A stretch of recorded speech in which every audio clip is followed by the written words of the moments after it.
Assalamualaikum warahmatullahi wabarakatuh. Apa kabar teman-teman semua? Semoga kita semua selalu dalam lindungan Allah Subhanahu wa taala ya. Diberikan nikmat sehat walafiat. Amin ya robbal alamin.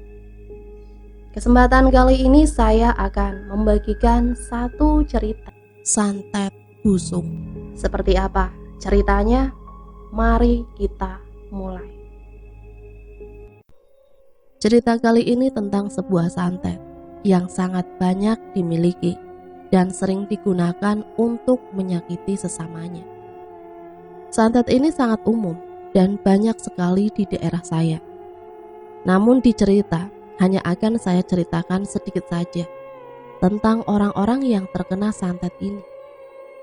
Sebelumnya, sedikit pun tidak ada maksud apa-apa dari saya menceritakan kisah ini. Hanya sebagai pengingat saja, agar kita lebih berhati-hati dan bahwa menyakiti seseorang dengan cara yang tidak benar adalah perbuatan yang salah. Santet busung, itulah namanya. Disebut santet busung karena seseorang yang terkena santet ini perutnya akan membusung atau membesar, seperti bisul raksasa di perutnya. Dan umumnya korbannya tidak akan langsung meninggal, meskipun hakikatnya meninggalnya seseorang itu adalah kuasa Tuhan. Di daerah saya, santet ini dulu sangat mudah dikenali.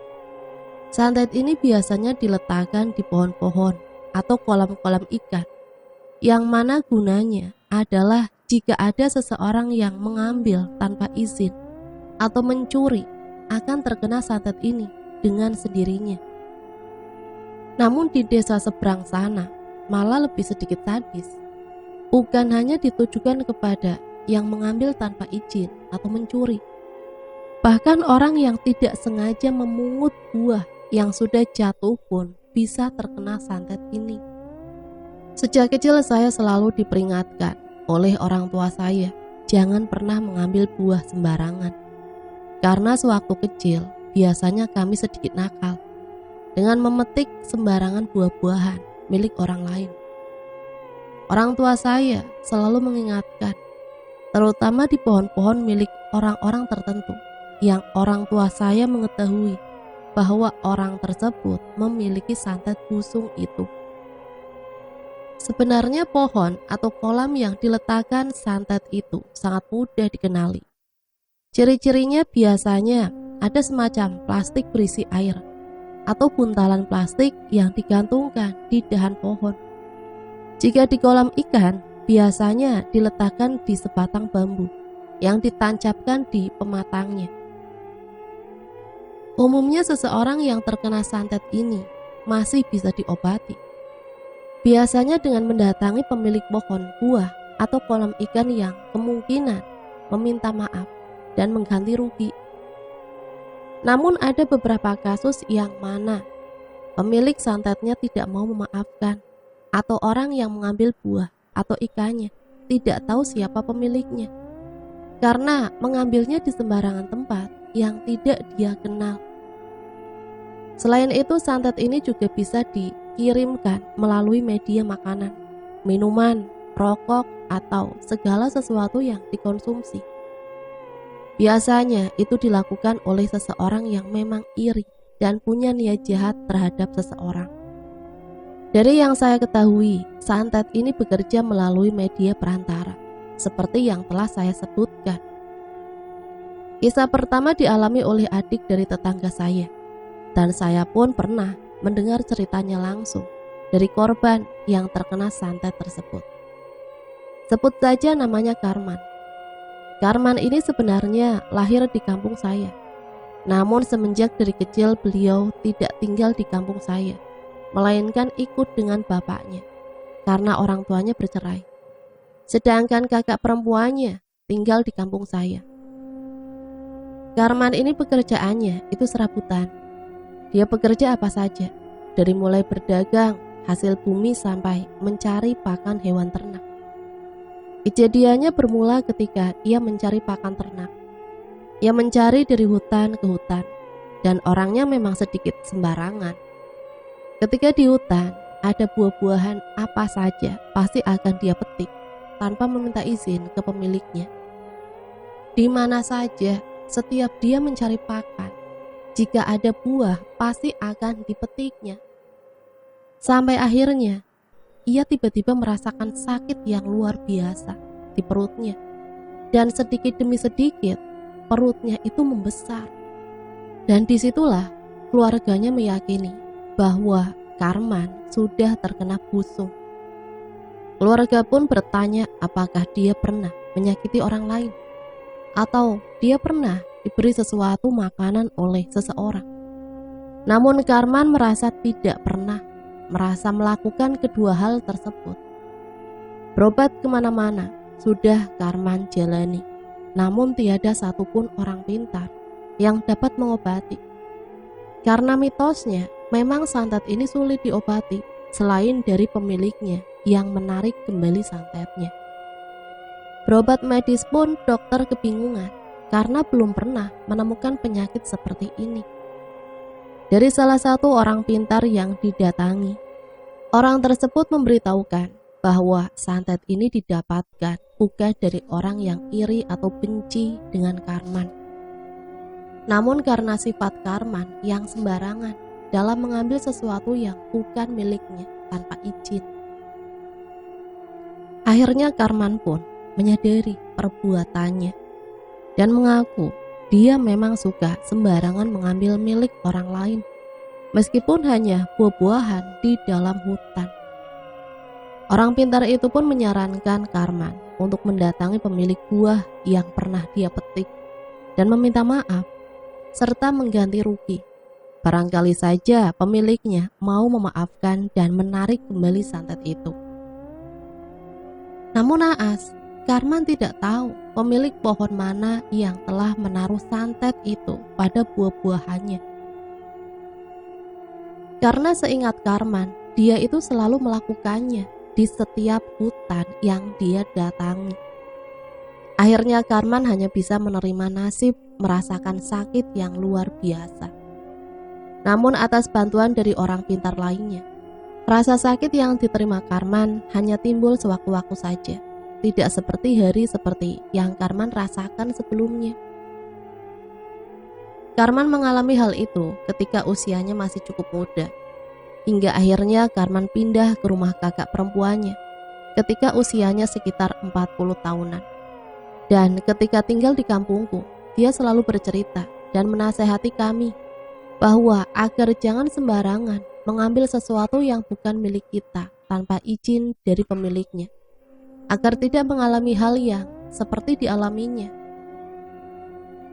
Karman bercerita bahwa selain merasakan sakit yang luar biasa, penyakit itu membuatnya harus menjauhi kolam atau sungai.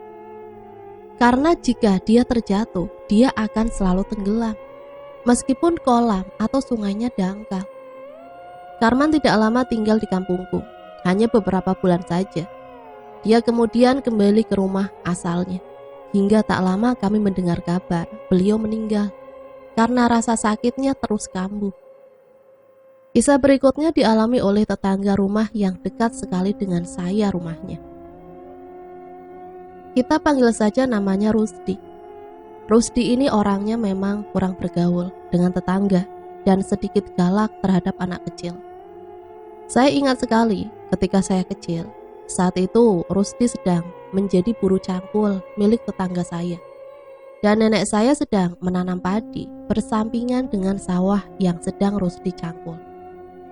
Saya sedang bermain dengan anak perempuannya. Di sawah itu kami sangat senang mencari belut.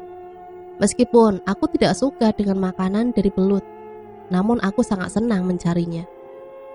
Temanku, anak perempuannya si Rusdi itu, berkata bahwa bapaknya mendapatkan banyak belut dan disimpan di kaleng dekat air minumnya. Karena penasaran, aku pun ingin melihatnya. Kemudian bersama anaknya aku melihat belutnya. Tiba-tiba Rusdi datang dan membentak kami berdua.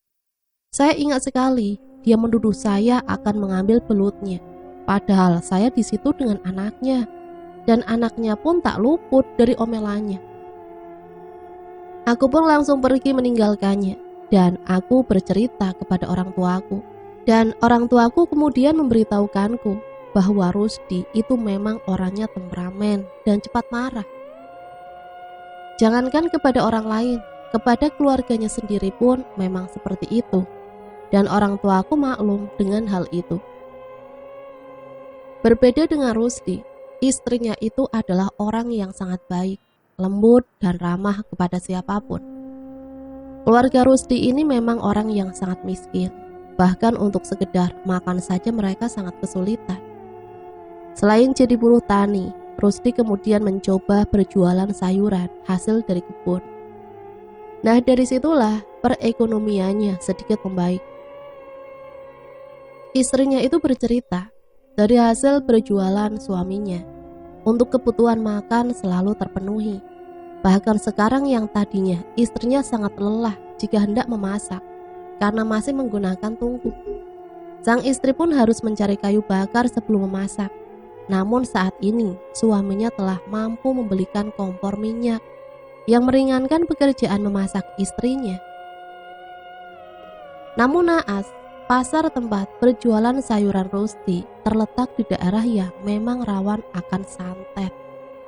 Terlebih lagi Rusdi bukan warga sekitar pasar, melainkan pendatang dari desa lain yang berjualan di pasar itu. Saat usahanya mulai ramai, ada seseorang sesama pedagang sayur di pasar itu mulai mengakrabkan dirinya kepada Rusdi. Rusdi yang memang orangnya sangat polos, tidak merasakan keanehan apapun.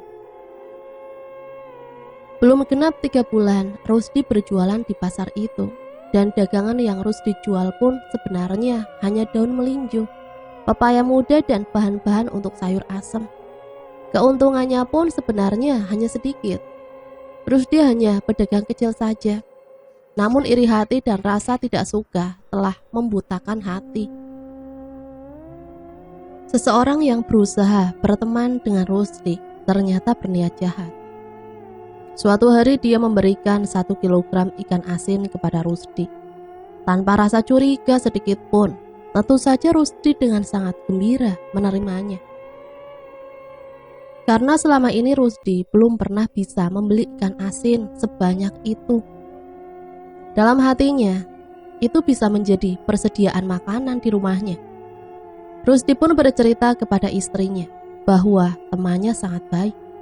Tentu saja istrinya pun senang. Kemudian istrinya memasak ikan asin itu untuk dimakan bersama-sama dengan keluarga. Selang beberapa hari, Rusdi pun jatuh sakit dan tidak bisa pergi ke pasar. Semakin hari semakin sakit dan perutnya mulai membesar. Saudara-saudaranya pun mulai berdatangan karena sakit yang Rusdi rasakan semakin parah. Rusdi selalu mengerang, kesakitan, dan perutnya pun semakin membesar dan sudah tidak bisa diajak berkomunikasi. Para saudaranya akhirnya yakin bahwa Rusdi telah terkena santet busung lapar dan bertanya kepada istrinya apakah Rusdi pernah mengambil atau diberi sesuatu oleh orang lain. Istrinya pun teringat ikan asin yang pernah dibawa suaminya dan menceritakan bahwa suaminya telah diberikan ikan asin sebanyak 1 kilo oleh temannya di pasar. Dan setelah makan ikan asin itu, esoknya suaminya mengeluh sakit pada perutnya hingga seperti ini. Saudaranya pun tidak bisa melakukan apa-apa. Salah satu saudaranya ada yang berinisiatif untuk mencari pelakunya ke pasar. Namun bukan untuk menuntut balas atau meminta pertanggungjawaban. Karena jika hal itu dilakukan, khawatir saudaranya yang lain pun akan dikirimi santet juga. Saudaranya datang hanya untuk meminta belas kasihan dan ingin bertanya hal apa yang telah Rusdi lakukan hingga ia harus menerima akibat seperti ini. Kasihan istri dan anak-anaknya, apalagi ada seorang anak yang baru saja lahir. Namun setelah dicari dan bertanya-tanya ke semua pedagang di pasar, tidak ada satupun yang mengenal orang yang dekat dengan Rusdi. Entah orang itu disembunyikan atau memang benar-benar tidak tahu. Orang itu tidak pernah ditemukan. Selang beberapa hari, Rusdi meninggal dunia. Saya sangat sedih karena melihat teman saya, anak perempuan Rusdi, menangis kehilangan ayahnya. Sungguh memilukan nasib teman saya. Terakhir kali saya bertemu dengannya adalah ketika saya hendak masuk kelas 1 SD. Saat itu saya datang ke rumahnya, ingin mengajaknya untuk sekolah.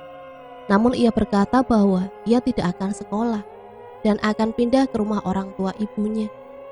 Itu terakhir kalinya saya bertemu dengan teman saya. Karena sepulang sekolah ia telah pergi bersama keluarganya dan hingga sampai saat ini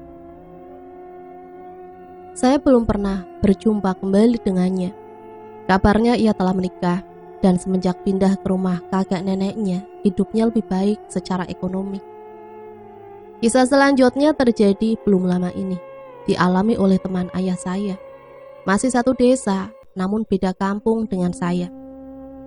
Teman ayah saya ini sebut saja Dulgani. Dulgani ini pekerjaannya adalah seorang penebang pohon. Entah itu dia membeli untuk kemudian dijual kembali menjadi balok-balok kayu, atau hanya bekerja memotong pohon yang diminta oleh orang lain. Dulgani ini berasal dari kampung tetangga, yang mana di kampungnya sendiri santet busung pun banyak ditemukan. Perawakannya kecil dan Dulgani adalah orang yang humoris. Kata-katanya selalu mencairkan suasana dan selalu membuat orang sekitar tertawa. Ditambah lagi logat kampung sebelah yang khas, membuatnya semakin menjadi sumber hiburan bagi orang-orang yang berada di dekatnya. Suatu ketika Dulgani mengalami sakit yang luar biasa di bagian perut, membuatnya tidak bisa melakukan aktivitasnya seperti biasa. Semakin hari semakin sakit, dan sedikit demi sedikit perutnya membesar, hingga akhirnya menjadi sangat besar, dan jelaslah bahwa itu terkena santet busung dalam perutnya. Berobat ke sana kemari sudah dilakukan, namun hanya sedikit mengurangi rasa sakitnya. Belum ada yang mampu menyembuhkannya. Sanak saudaranya bertanya, bagaimana bisa ia terkena santet itu? Apakah dia pernah mengambil sesuatu tanpa izin? Atau ada yang pernah memberikan makanan dan minuman dari seseorang yang benci kepadanya? Dulgani tidak mengingatnya dengan pasti. Namun jika persoalannya mengambil sesuatu tanpa izin, Dulgani merasa tidak pernah melakukannya. Karena memang Dulgani bukan orang yang suka sembarangan. Namun Dulgani pernah melakukan pekerjaan memotong kayu di sebuah desa, yang mana di desa itu terdapat orang-orang yang sebenarnya memiliki pekerjaan yang sama dengan Dulgani. Sebetulnya saat itu Dulgani enggan mengambil pekerjaan tersebut karena dia tidak mau melangkahi orang di desa sana yang memiliki pekerjaan yang sama dengannya. Baginya, saling menghargai sebagai orang yang memiliki profesi sama adalah penting. Sebab sudah menjadi hal umum akan terjadi sesuatu yang mencelakai orang yang mengambil pekerjaan di wilayah orang lain. Kecurigaan Dulgani hanya sampai pada sebatas itu. Entah siapa pelakunya, Dulgani tidak mengetahuinya. Berbulan-bulan kondisi itu dirasakan Dulgani. Sampai puncaknya, Dulgani sudah merasakan sakit yang luar biasa. Dulgani pun sudah merasakan bahwa dia akan mencapai ajalnya dan segera berpesan dan berwasiat kepada anak istrinya. Saat itu hanya ada Dulgani dan istri serta anak-anaknya di rumah. Tiba-tiba terdengar ketukan di pintu, namun tanpa dibarengi dengan salam, layaknya orang yang hendak bertamu pada umumnya. Dulgani meminta istrinya untuk membukakan pintu dan melihat siapa yang datang. Dengan segera sang istri membukakan pintu, namun sang istri merasa asing dengan tamu yang datang, namun tetap mempersilahkannya masuk. Orang tersebut memakai pakaian serba hitam tanpa menggunakan sendal. Pria itu segera masuk dan melihat kondisi Dulgani. Sambil memegang dahi Dulgani, orang itu berkata bahwa kondisi Dulgani sudah parah, dan andai dia terlambat saja datang, mungkin Dulgani sudah tak tertolong. Dulgani sebenarnya agak terkejut, karena dia pun belum mengingat siapa orang itu. karena wajahnya asing baginya. Dan akhirnya pria itu mengatakan bahwa dia adalah orang yang dulu pernah ditolongnya oleh Dulgani. Dan dia datang ingin membalas budi karena Dulgani pernah mengajaknya makan siang, meski dengan bekal seadanya. Akhirnya Dulgani teringat bahwa saat itu ia memang pernah mengajaknya untuk makan bersama saat itu. Dulgani bertanya bagaimana pria itu bisa mengetahui alamat rumahnya dan apa yang terjadi pada Dulgani. Karena seingatnya Dulgani tidak pernah memberitahukan di mana dia tinggal. Serta saat Dulgani bertemu dengan pria itu pun terjadi di tempat yang jauh. Namun pria itu berkata bahwa Dulgani tidak perlu memikirkan tentang hal itu. Kedatangannya ke sini hanya untuk membantunya. Barangkali Dulgani bisa sembuh. Namun setelah mulai mengobati Dulgani, pria itu meminta disuguhi makanan. Dan istri dengan malu menyebutkan bahwa di rumahnya tidak ada lauk pauk yang layak untuk dihidangkan kepada seorang tamu. Namun pria itu berkata, tidak masalah, seadanya saja, apapun akan ia makan. Akhirnya sang istri menyajikan sepiring nasi, ikan asin dan goreng oncom, karena hanya itu yang ia masak di pagi hari tadi. Dengan lahap pria itu pun memakan nasi yang disajikan oleh istri Dulgani. Setelah selesai ia meminta beberapa siung bawang putih kepada istrinya. Bawang putih tersebut dikunyahnya sambil komat kamit membaca mantra. Bawang putih yang telah dikunyah itu dikeluarkan dari mulutnya.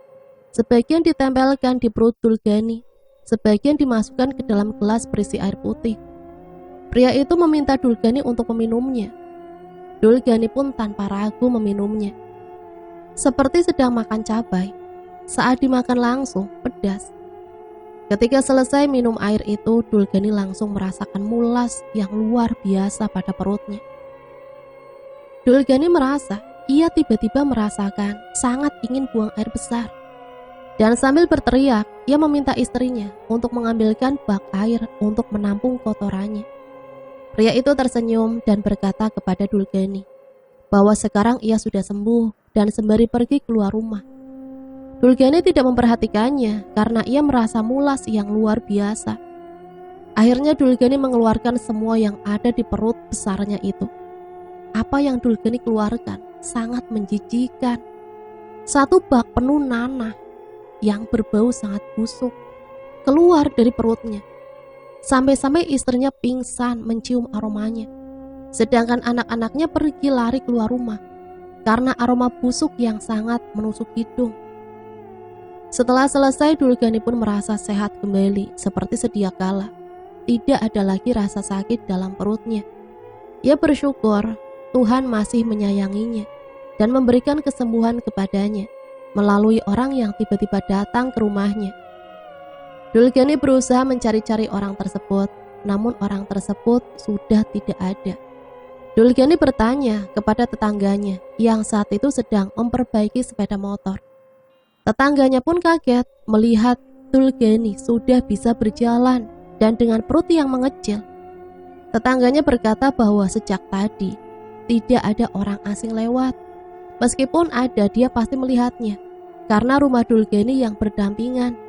Serta dia memang sejak tadi pagi sedang memperbaiki motornya, tidak melihat orang berbaju hitam datang atau pergi. Dulgani pun terheran-heran dengan kejadian itu. Namun terlepas dari segala hal dan keanehan yang terjadi, Dulgani sangat bersyukur masih diberikan kesembuhan dan umur yang panjang. Wallahu a'lam bishawab. Itulah satu cerita yang bisa saya bagikan. Semoga dari cerita ini kita bisa mengambil pembelajarannya ya. Ambil sisi positifnya dan buang jauh-jauh hal negatifnya. Sampai di sini saya pamit undur diri, mohon maaf apabila banyak salah kata. Sampai berjumpa kembali di cerita selanjutnya. Matur suwun, wassalamualaikum warahmatullahi wabarakatuh.